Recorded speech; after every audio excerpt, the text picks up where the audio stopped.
Hello and welcome to another episode of India Through President. This is a series where we talk about those presidents who have broken the myth of being a rubber stamp. आज हम बात करेंगे भारत के 10वें राष्ट्रपति KR. Narayanan की। KR. Narayanan एक ऐसे राष्ट्रपति थे who upheld the constitutional morality, एक ऐसे राष्ट्रपति थे जिन्होंने संविधान की इंपॉर्टेंस को समझा और संविधान की डिग्निटी को बनाए रखा। इससे पहले हमने बात की थी दो ऐसे राष्ट्रपतियों की जो कि पॉलिटिकल बैकग्राउंड से थे, लेकिन ये एक ऐसे राष्ट्रपति हैं जो कि टेक्नोक्रेट थे। इनका भी एक्टिव पॉलिटिक्स में करियर रहा था, लेकिन वो बहुत कम टाइम के लिए रहा था। मेजरली ये एक टेक्नोक्रेट थे।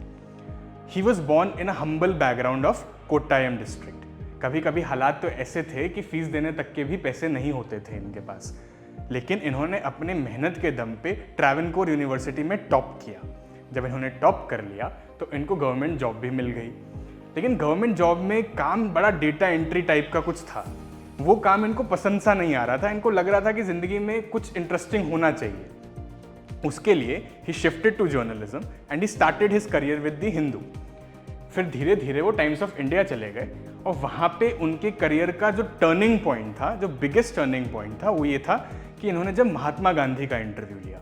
महात्मा गांधी उस टाइम मौन व्रत पे थे, तो इन्होंने स्लेट पे लिख के सवाल पूछे और महात्मा गांधी स्लेट पर लिख के ही जवाब दे देते थे। जो हाईलाइट था, जो इंटरव्यू का मेन टॉपिक था, वो ये था कि हिंदू मुस्लिम यूनिटी कैसे बनानी है, उस पर गांधी का विजन क्या है। ये इंटरव्यू बहुत फेमस हुआ और यहाँ से के.आर. नारायणन को लोग जानने लग गए। उसके बाद इसी बेसिस पे K R. Narayanan went to the London School of Economics. London School of Economics जब के.आर. नारायणन पहुंचे, वहाँ उनकी मुलाकात हुई हैरोल्ड लास्की से। जो पॉलिटिकल साइंस के स्टूडेंट्स हैं और जो पॉलिटिकल आइडियोलॉजीज जिन्होंने पढ़ी हुई है, वो ये जानते हैं कि हैरोल्ड लास्की कितने बड़े फिलोसोफर थे और वो सोशलिस्ट मार्क्सिस्ट फिलोसफी पे बहुत लिखते थे। तो हैरोल्ड लास्की के वो स्टूडेंट हो गए वहाँ जाके। जब वो लंदन स्कूल ऑफ इकोनॉमिक्स से वापस लौट रहे थे, तो हैरोल्ड लास्की ने उन्हें कहा कि आप पंडित नेहरू को एक लेटर दीजिएगा। पंडित नेहरू और हैरोल्ड लास्की की दोस्ती बहुत अच्छी थी, एक दोनों में ट्यूनिंग बहुत अच्छी बैठती थी। तो उस लेटर में ये लिखा था कि के.आर. नारायणन को आप एक जॉब दीजिए। ये पढ़ के पंडित नेहरू बहुत खुश हुए और पंडित नेहरू ने उन्हें इंडियन फॉरेन सर्विसेज में भेज दिया। So K R. Narayanan became an IFS officer because of reference of Harold Laski. तो उन्होंने अपना IFS करियर शुरू कर दिया। जब उनका IFS करियर शुरू हुआ, उसके बाद कुछ साल तक तो उन्होंने अच्छा किया, लेकिन एक टाइम आया जब उनको लगा कि मुझे टीचिंग में चले जाना चाहिए। तो उन्होंने पंडित नेहरू को फिर से कहा कि मेरा मन कर रहा है कि मैं दिल्ली स्कूल ऑफ इकोनॉमिक्स में पढ़ाऊँ जाके, मुझे अब इंडियन फॉरेन सर्विसेज में रहने का मन नहीं हो रहा है। पंडित नेहरू ने उनको दिल्ली स्कूल ऑफ इकोनॉमिक्स भेज दिया और वहाँ पे वो प्रोफेसर भी रहे। लेकिन कुछ टाइम बाद वापस उनको इंडियन फॉरेन सर्विसेज में बुलाया गया और वो इंडियन फॉरेन सर्विसेज में रहे। तब तक इंदिरा गांधी की सरकार आ गई थी। अब इंदिरा गांधी को कोई एक ऐसा व्यक्ति चाहिए था जो इंडिया चाइना के रिलेशनशिप को सुधार सके। इंडो चाइना वॉर हुई थी 1962 में। After that war Indo Sino relations took a halt. तो इंदिरा गांधी चाहती थी कोई ऐसा व्यक्ति आए जो इस रिलेशनशिप को इम्प्रूव कर दे।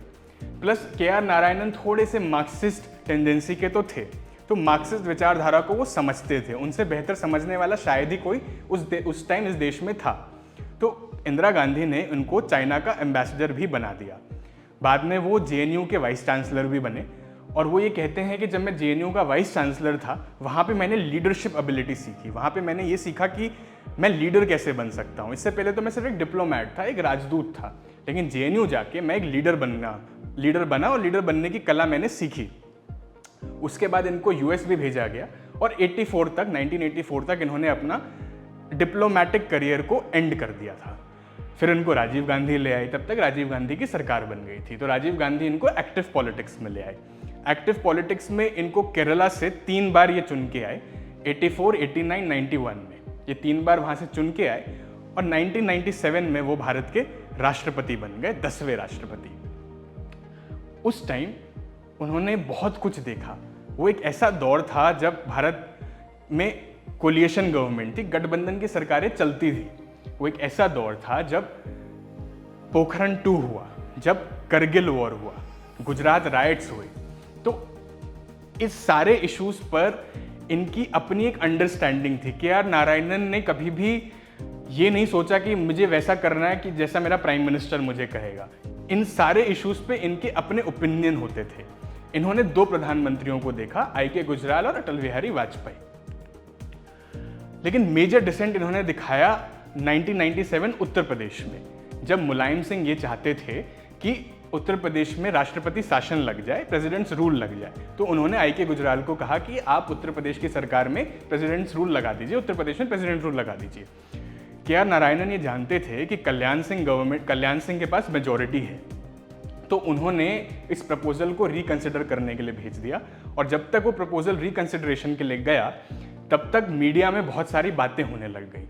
प्रेशर में आके आई.के. गुजराल को ये पूरा प्रपोजल ही वापस लेना पड़ा और वहाँ पे कल्याण सिंह गवर्नमेंट बन गई। सेम केस हुआ बिहार में 1999 बिहार इलेक्शन में। वहाँ पे राबड़ी देवी वॉज इन पार। नीतीश कुमार के प्रेशर में अटल बिहारी वाजपेयी ने ये कहा के.आर. नारायणन को कि आप जो है बिहार की सरकार को बर्खास्त कीजिए, आप प्रेसिडेंट्स रूल लगाइए। लेकिन के.आर. नारायणन को पता था कि राबड़ी देवी के पास मेजॉरिटी है, एक। दूसरा, एस.आर. बोमई केस के बाद ये इतना आसान नहीं था करना, तो उन्होंने भी इस प्रपोजल को वाजपेयी जी को वापस भेज दिया और वाजपेयी जी ने भी इस प्रपोजल को फिर वापस लेने का फैसला किया और राबड़ी देवी की गवर्नमेंट वहाँ चलती रही जब तक फ्रेश इलेक्शंस नहीं हुए। अब थर्ड जो एक बहुत बड़ा केस था, उस टाइम बात चल रही थी संविधान को बदलने की। So BJP Vajpayee government at that point of time was talking कि हम कॉन्स्टिट्यूशन को फिर से बदल सकते हैं क्या, हमें इसको रीराइट करना चाहिए क्या।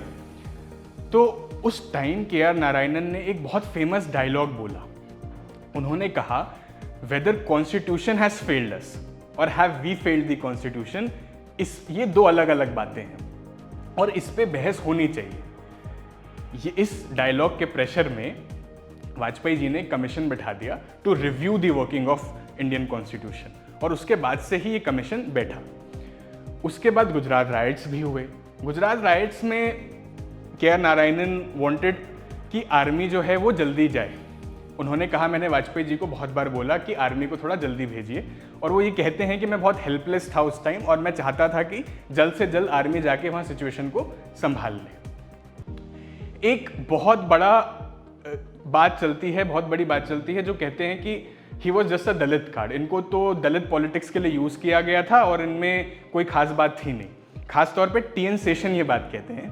तो 1997 प्रेसिडेंशियल इलेक्शंस जब हुए तो टी.एन. शेषन और इनके बीच में मुकाबला हुआ, के.आर. नारायणन के बीच में, जो टी.एन. शेषन हार गए। टी.एन. शेषन अपने आप में एक बहुत काबिल ब्यूरोक्रेट थे। उनको कहा जाता है कि इलेक्शन कमीशन ऑफ इंडिया को उन्होंने बदल कर रख दिया। टी.एन. शेषन ने हारने के बाद ये कहा कि ये तो इसलिए जीते क्योंकि एक दलित थे और देश को एक दलित राष्ट्रपति चाहिए था, तो इनको जिता दिया गया, कोई बड़ी बात है नहीं।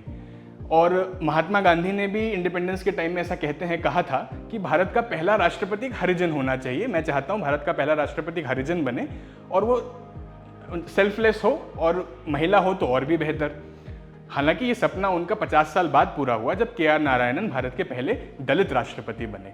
लेकिन ये कह देना कि सिर्फ वो दलित थे इसलिए उनको राष्ट्रपति बना दिया गया, ये उनकी मेधा, उनकी प्रतिभा, उनके टैलेंट का अपमान है।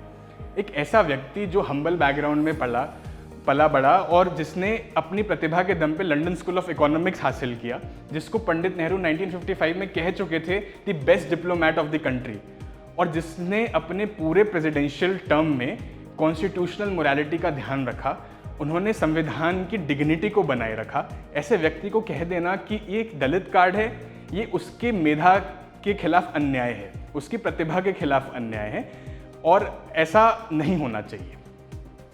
If you are preparing for civil services, आप नीचे डिस्क्रिप्शन बॉक्स में जाइए, I will connect you with 1-to-1 mentorship, जहाँ पर हम आपको मेंटोरशिप प्रोवाइड करेंगे। आपसे मुलाकात होगी अगले एपिसोड में, जहाँ पर हम एक और राष्ट्रपति लाएंगे जिन्होंने ये प्रूफ किया he is beyond rubber stamp.